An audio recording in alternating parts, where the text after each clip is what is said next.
Les mathématiques, on les trouve derrière énormément de choses qui sont dans notre quotidien. Chaque fois que vous regardez la météo sur la télévision, c'est un problème de mathématiques qui a été résolu pour vous.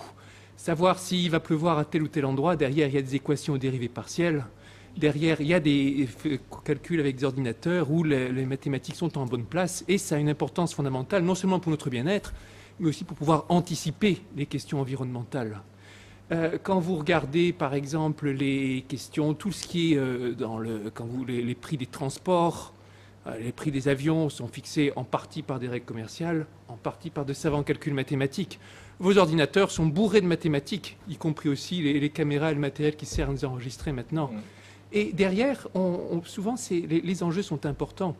J'ai fait, récemment, je faisais des chroniques sur une radio française pour précisément sensibiliser le public à ça. Partir de choses quotidiennes et voir où sont les mathématiques derrière.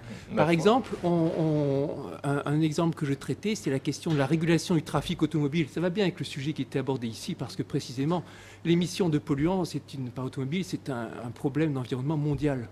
Et donc, par exemple, IBM a travaillé avec des programmes informatiques, des algorithmes mathématiques importants sur le contrôle du trafic automobile, par exemple à Singapour, avec un système très intéressant de péage recalculé en temps réel pour amener les automobilistes à éviter les embouteillages. Non seulement on réduit le temps d'attente, mais on réduit les émissions de polluants. Ils ont calculé une réduction de l'ordre de 15% peut-être. C'est un problème mathématique derrière.